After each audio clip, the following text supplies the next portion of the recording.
হয় এটা কেন আবার শরীয়তে জায়েজ করে দিল? এটা শরীয়তের লাভটা কিটা? কেন শরীয়তে নিষেধ দিল না যে আমার নবীজি যেটা যেটা পছন্দ করে না স্বয়ং আল্লাহ তা পছন্দ করে না, তাহলে কেনে এটা শরীয়তে জায়েজ করে দিল?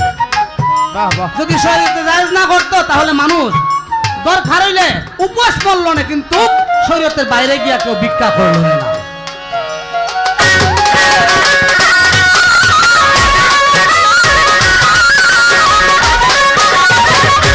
এই পর্যন্ত নতুন করে আর জানতে চাইব না,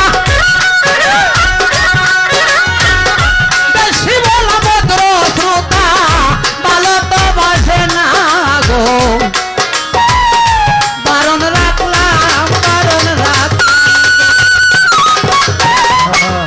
আচ্ছা, আপনারা আমার আভার কথাটা শুনছেন, আমার একটা কথা শুনতে নানি। আমারে যখন মামুন ভাই হইল যে আফা যখন এয়ারপোর্ট আইব তে আপনি দয়া করে রিসিভ করবা, আমার খুব আনন্দ লাগছে।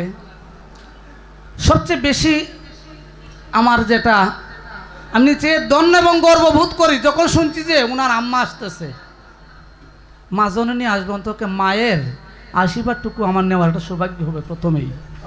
বাবা এই মনোবাঞ্ছা নিয়েই বিশেষ করে যাওয়াটা।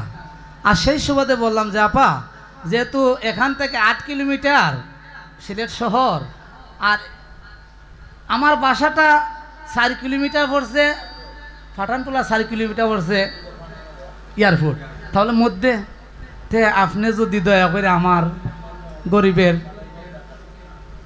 আস্তানাতে চরণদুলি দেন, আমি ধন্য হব। সেটা উনি সাদরে গ্রহণ করে আমাকে কৃতার্থ এবং আমাকে ঋণী করেছে।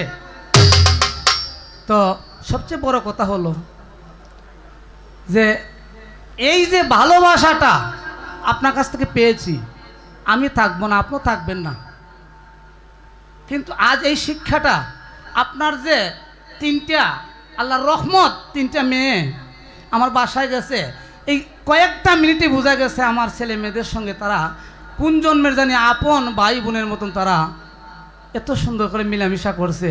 তখন আমি সত্যকার অর্থে আমি অলিবাড়িতে হই, আমার অটোমেটিক আমার চোখের মধ্যে একটা আনন্দের ফানি আইছে যে আসলে বাচ্চাদের মধ্যে কত বড় আল্লাহর রহমত। কোথায় বাড়ি, কোথায় কোথায় জন্ম নিচ্ছে, এক মুহূর্তে এক হয়ে গেছে। তবে আমাদের একটাই দাবি, আপনাদের কাছে দোয়া করবেন, এই যে প্রেমটা, এই যে প্রীতিটা একে অন্যের প্রতি যদি না থাকে, আমরা যে বর্তমানে আমরা যে তরিকাপন্থী যারা এবং আমরা বিশেষ করে যারা বাউল গান করি, তারা যে ধরনের হুমকি সম্মুখীনে আছি, আমাদেরকে রক্ষা করার একমাত্র দয়াল আল্লাহ পাক ছাড়া আর নবীর দয়া ছাড়া, দোয়া ছাড়া, মায়া ছাড়া আমরা কোনো উপায় নাই। আর একটাই জানি সত্য, যদি আমরা এক হই, একে অন্যের প্রতি সেই ভালোবাসা টিকে রাখতে পারি। ধন্যবাদ সবাইকে। গান ঘরটা গাইতাম নি বিচ্ছেদ। আচ্ছা, কোন যে আমার কোনো গানের জায়গা রয়েছে না, আফা যে গান গাইছে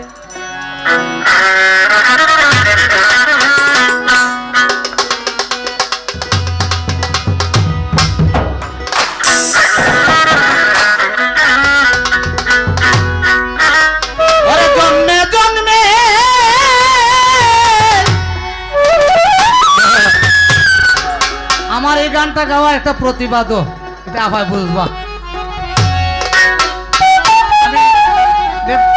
ব্যাখ্যা দিয়ে ভাঙ্গিয়া হইতাম, এটা আমার প্রতিবাদ। এই গানটা আমার সিলেটের, বৃহত্তর সিলেটের হবিগঞ্জের আমাদের দিনহীন সাহেবের লেখা পুস্তকে পেয়েছি।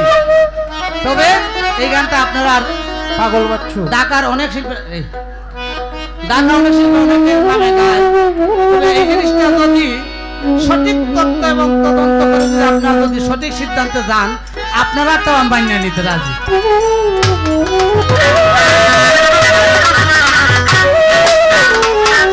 জন্মে জন্মে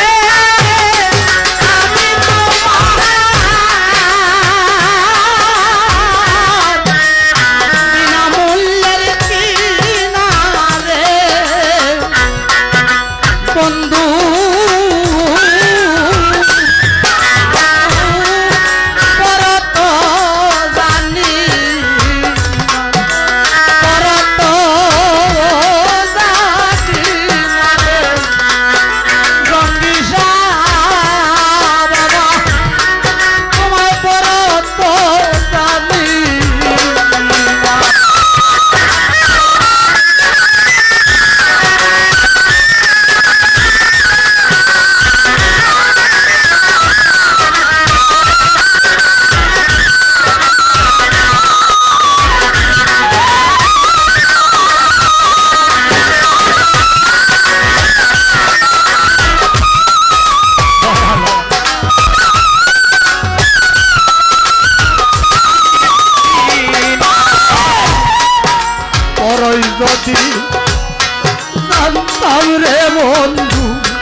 আমি দেখতাম পরের মতন রে বন্ধু তোমার, আমি ভাবতাম পরের মতো।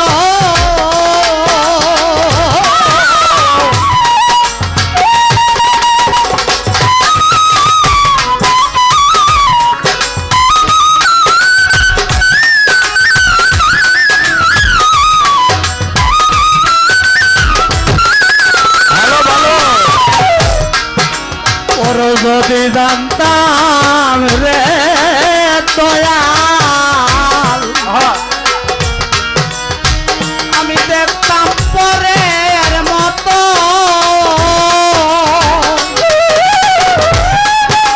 তবে কি আর সপে দিতাম ও দয়াল ছাড় আমার এই দেহ যৌবন রে বন্ধু।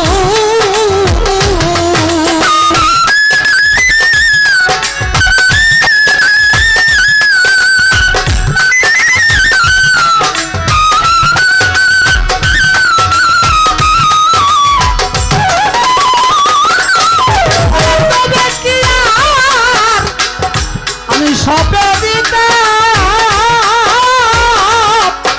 আরে ও দয়াল ছাড় এই দেহ যৌবন রে বন্ধু বন্ধু। পরত জানি না, পরত জানি না রে বন্ধু, ওরে বন্ধু পরত জানি না, পরত জানি না রে বন্ধু, ওরে বন্ধু পরত জানি না। আরে উজান বাখে ঠাকরে বন্ধু, তোমার ভাই চল বাকে রে দয়াল, ভাই চাল বাকে টানা।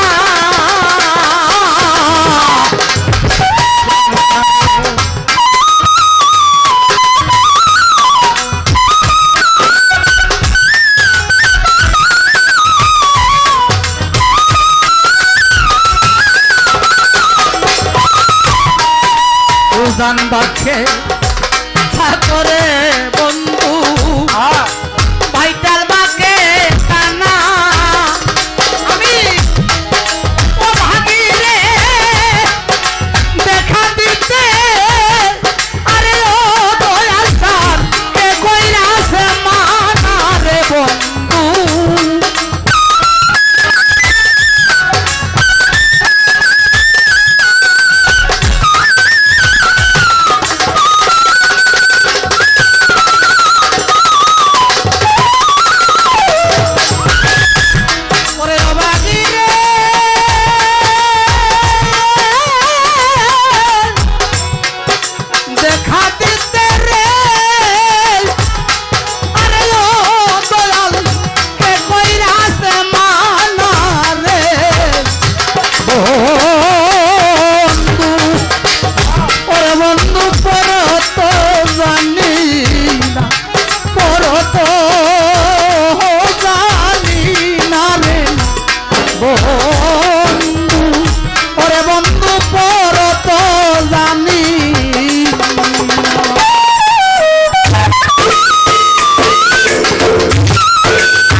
করিম রহিম নামটি রে তোমার জগৎ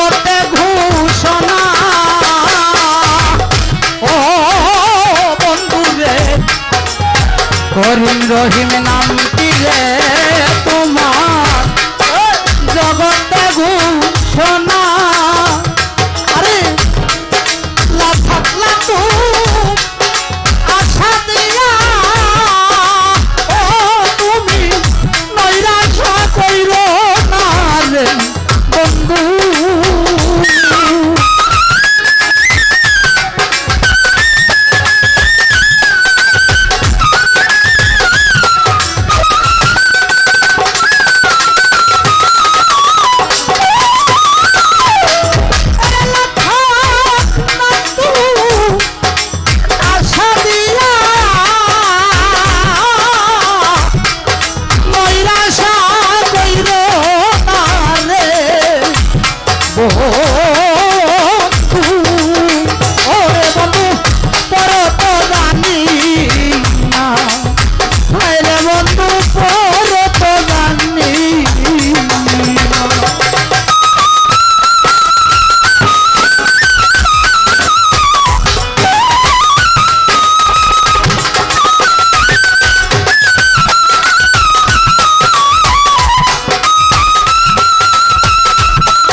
দিনহীনে বলে রে বন্ধু আমার মনেরই বেদনা রে দয়া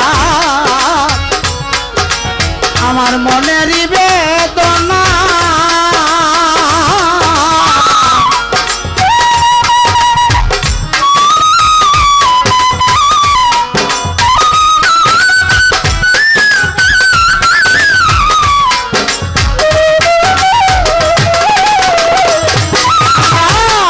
দিনহীনে বলে রে বন্ধু মনেরই বেদনা আমি কি বলিব তোমার কাছে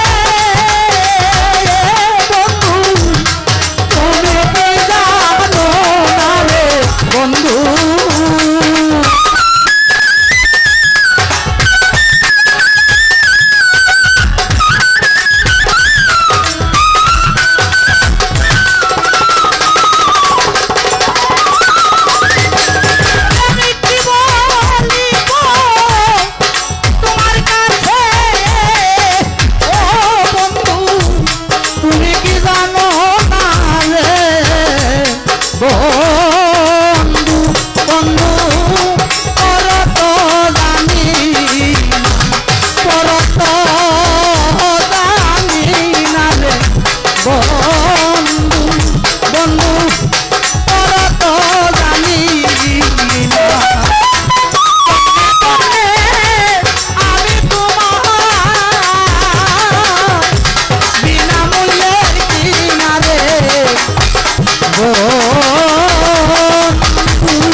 আমরা একটি সালাত হয় তাহলে আপনি আল্লাহর নাম নেন না এমন একটা জায়গা আপনি আমাকে দেখান।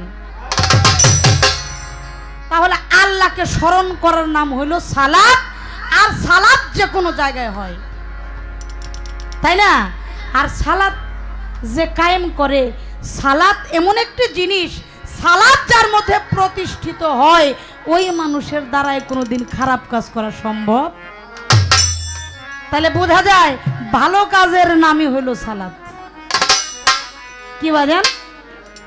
ভালো কাজের নাম হলো সালাত। এবার আসেন, আমি যদি সমাজের সাথে তাল মিলিয়ে চলি, আমি যদি 5 ওয়াক্ত নামাজ পড়ি, শরীয়তের আইন মানি, পিতামাতার খেদমত করি, ছোটকে স্নেহ করি, বড়কে সম্মান করি, আল্লাহ বলেন as-সালাতুল মেরাজুল মুমিনিনা, একজন মুমিন ব্যক্তির মেরাজ হয় সালাতের মাধ্যমে। তাহলে খামাখা আমারে ডিস্টার্ব করেন কে ভাই? ভালো কাজ করি না তো ভালো কাজের নাম যদি সালাত হয়, আমি তো সালাদ প্রতিষ্ঠিত করি, এরপরে আপনি আমারে ঝামেলা করেন না, আপনার পায়ে ধরি। আমি আমার কাজ করে আপনি আপনার কাজ করেন। করেন। আপনি আমার 130 ফরজ এই যে এই জায়গাটার মধ্যে যে ঠেকাইলেন, এটা কি প্ল্যান করে নাকি আমি বুঝতেছি না। বুঝতেই তো সব কয়েকটা ফরজের কথা কইয়া, হ্যাঁ 34টা ফরজ আমার লেগে থুয়ে দিছে, এটা আমার দেখো আইব। হ্যাঁ দেখছেন সরল, আমি ভাবছিলাম ভাবলে কি হবো, মন তো কয় সরল না। 17টি ফরজ হলো।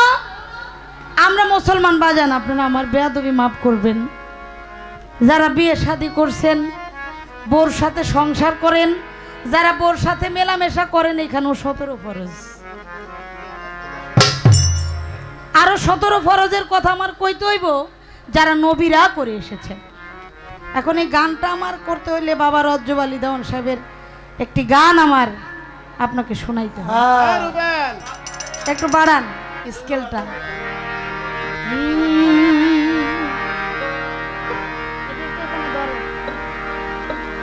ওরে মন পাশান ভেদ জেনে সেই নামাজে সোপে দে প্রাণ।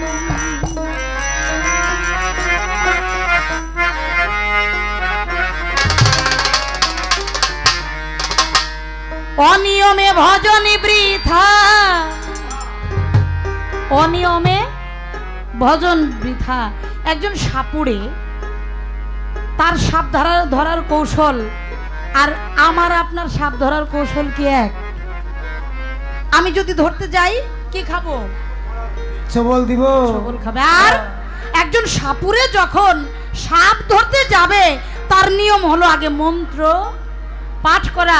ও যখন মন্ত্র পাঠ করবে তখন সাপের ফনা ধরা মাথাটাও নিচু হয়ে যাবে। তাই সাধক বলেছে অনিয়মে ভজনে বৃথা, নিয়ম কানুন আগে জান, ভেদ জেনে সেই নামাজে পেতে প্রাণ। ওরে মন পাঠান ভেদ জেনে সেই নামাজে।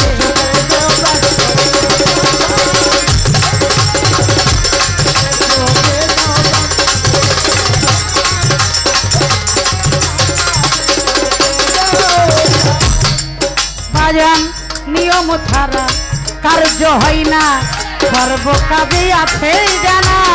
নিয়ম ছাড়া কার্য হয় না, সর্ব কাজে আছে জানা।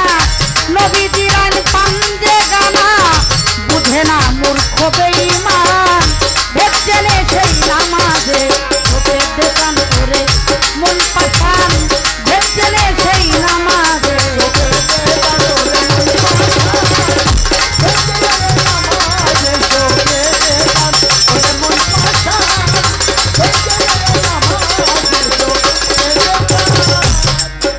তাই ফজর পড়ছেন শফিউল্লাহ, জোহর পড়ছে খলিলুল্লাহ। ফজর পড়ছে শফিউল্লাহ, জোহর পড়ছে খলিলুল্লাহ।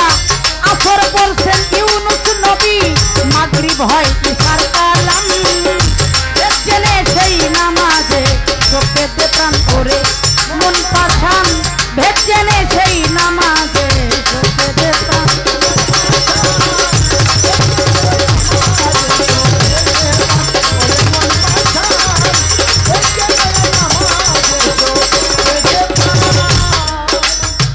যেটা ফরজ সেটা কার জন্য? আল্লাহর জন্য। তাই যেই নবীগুলি ফরজ নামাজগুলি পড়ে আসছেন, আমি সেই নবীগুলির নাম নিয়েই আমার এই কালামটা আপনাকে শোনাচ্ছি।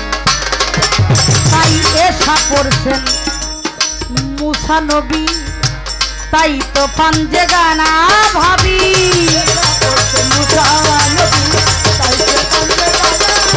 হায় হায় এসা পড়ছেন মুসা নবী, তাই তো পাঞ্জে গানা ভাবি। উম্মতকে তরাবেন নবী, ছই দিলেন রাসূল দেওয়ান।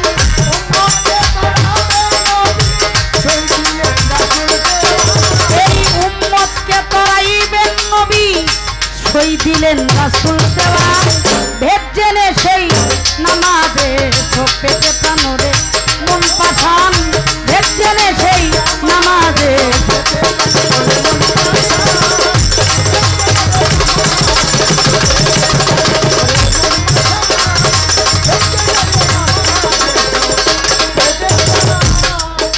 তাই বেনামাজি রজ্জব কানা যে গানাই মন বসে না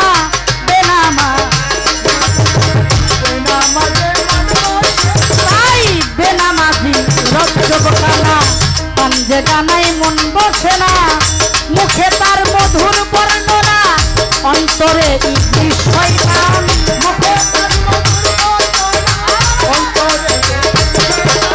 এই মুখে তার মধুর বর্ণনা অন্তরে ইবলিশ শয়তান ভেদ জেনে সেই নামাজে চোখ পেতে প্রাণরে মন পাঠান ভেদ জেনে সেই নামাজে চোখ পেতে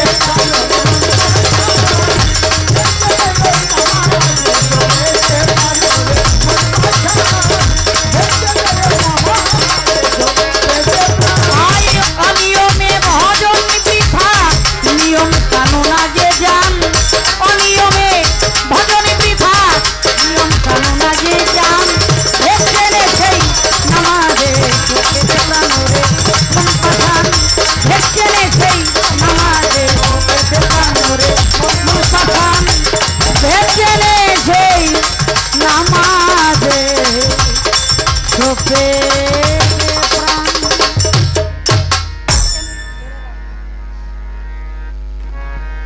আমার দাদা যে সরল মানুষ আপনারা তাকে বেশি কাছ থেকে চিনেন আমার একদিনের চেনা তাই না আসলেই তো উনি সরল তাই না এই মানুষটাকে যদি আমি লজ্জা দেই আমাকে লজ্জা পেতে হবে না বাবা আল্লাহ বলেন না শুধু আমরা আমাদের গুরুজনদের কাছে শুনছি তুমি যদি কাউকে একটি চর মারো তোমার এই চটটাই কেউ না কেউ তোমার জন্য রেডি রেখেছে দাদা আপনাকে লজ্জা দেওয়ার আগে যেন মালিক আমার দেওয়া করে আর আমার জানা সত্ত্বে আপনি আমার সাথে বিরাট চালাকি করছেন হ্যাঁ কারণ এত বড় চালাকি যে করলেন মালিক তুমি দয়া করো সাক্ষী না আমরা কিন্তু উনি এই প্রশ্নের জবাব জেনে উনি আমার উপরে চাপাইছে ভাই আমরা কিন্তু বুঝছি ঠিকই উনি কইতেছে আমি জানি এটুক আর বাকিটুক যদি জানেন আপনি কইেন আসলে আপনি কেন আমার উপরে চাপাইলেন এখন আমি কি করব উনি কিন্তু আপনাদের সাথে কৃপণতা করছে আমি করব না কারণ কি জানেন আমি আপনাদের দেশের কিন্তু মেয়ে আপনাদের বোনও হই মেয়েও হই হয়তো আমি এখানে থাকি না আপনাদের দেশের মানুষ লন্ডনে আমেরিকায় থাকে না তাই বলে কি দেশ ভুলে যায় আমিও তো ভুলি নাই আমি আপনাদের দেশের সন্তান আমি কখনোই মিথ্যা কথা বলবো না হ্যাঁ হ্যাঁ মৌলা আলী যেদিন দুনিয়াতে আসলেন তার একটি নাম কিন্তু করেছিলেন ওই কথাগুলো শুনে একটু খেয়াল করবেন হুজুর পাক বললেন তুমি তাকাও দেখলেন হুজুর পাকের চেহারা মুবারক খাইলেন কি তার জিহ্বা থেকে লালা বললেন তুমি কিছু বলো বললে কি বলবো বলে তোমার যা ভাল লাগে তাই বলো ওনার কিন্তু বয়স মাত্র 3 দিন খেয়াল করবেন 3 দিনের শিশু কখনো কথা বলতে পারে কথা বলেন পারে কিন্তু উনি কথা বললেন কি বললেন উনি কোরআনের একটি আয়াত পাঠ করলেন কি সূরা থেকে সূরা মুমিন থেকে সূরা মুমিন এই সূরা মুমিনের যে আয়াত এটা পাঠ করে আমার হুজুর পাককে শোনালেন শুধু তাই নয় সেখানে তার একটি নাম হয়েছে তার নাম হলো নাতেক কোরআন এই নাতেক কোরআন শব্দের অর্থ হলো বাক্যযুক্ত কোরআন যে কোরআন কথা বলে সে কোরআন সেদিনই বলছে তা না এখনো বলে সে কে সে বাবা শাহজালাল আলী আমিনী রহমতুল্লাহ তার সামনে দিয়ে হাইটে গেলে আপনি পাক না না পাক আপনার চোখ দেখলেই বলে দিবে তুমি না পাক এখানে আসবে না এজন্য আল্লাহ বলে আমি এমন কোরআন নাজেল করেছি, এই কোরআন আমি আল্লাহ লৌহে মাহফুজে রেখেছি, ইহা মুমিন মুত্তাকিন ব্যক্তি ছাড়া ইহা স্পর্শ করা যাবে না। তাহলে এই কোরআনটা কোথায়? কোরআনে কি তাহলে ঝামেলা আছে কিনা? আল্লাহ, আমি এটা বলি না। নাউজুবিল্লাহ। তাহলে দেখেন মালিক কোথায় কি রাখছে। 30,000 হলো জাহেরি, আর বাকি বলে 60,000, আরো বেশিও হইতে পারে। এটা বাতুনি। তাহলে এই বাতুনিটা গেল কাদের কাছে? তারাই হলেন আল্লাহর ওলি, আর এরাই হলো বাক্যযুক্ত কোরআন। এরা যা বলে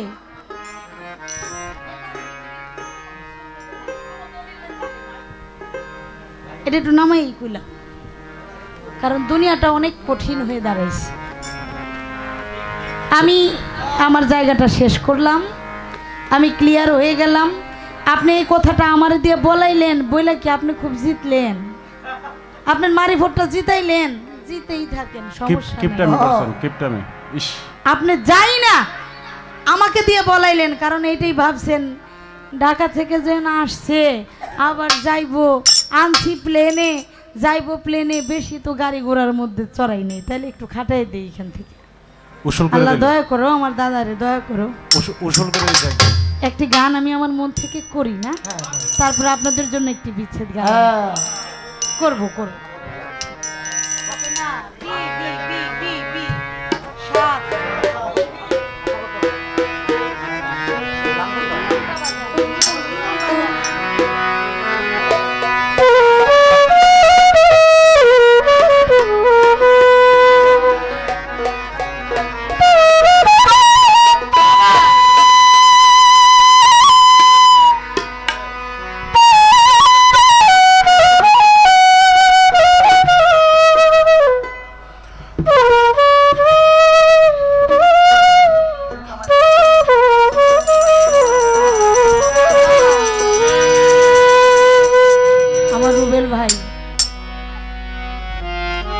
মালিক দয়া করুক, আপনারা অনেক অনেক বড় হন, সঙ্গীতের মাধ্যমে মানুষকে তৃপ্তি দেন।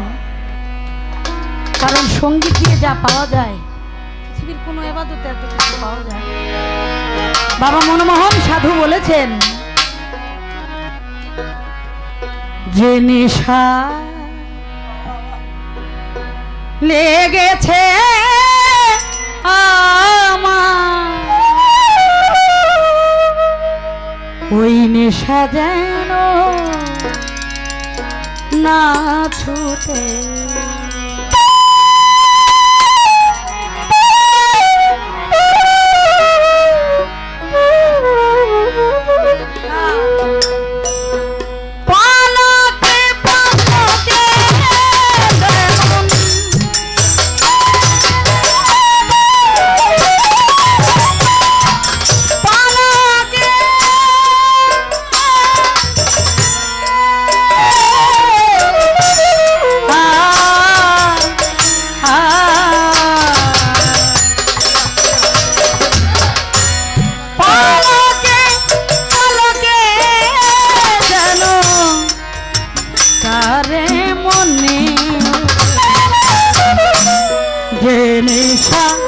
লেগেছে আমার, নিশা যেন না ছুটে।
যে নেশা লেগেছে নেশা যেন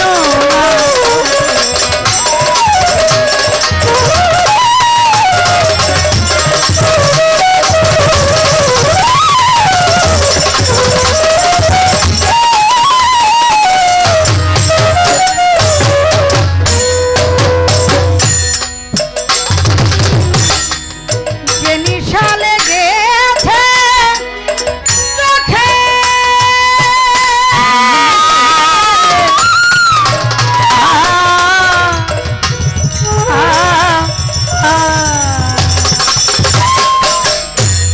যে নেশা লেগেছে চোখে স্বপ্ন দেখি নিশার ঝোঁকে নেশা লেগেছে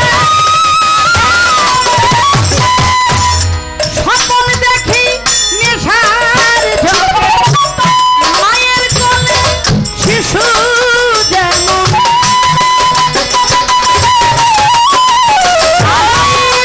মায়ের কোলে শিশু যেমন চমকে চমকে যে নেশা লেগেছে আমার নেশা জানো না যে নেশা লেগেছে আমার নেশা জানো না তুমি।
আল্লাহ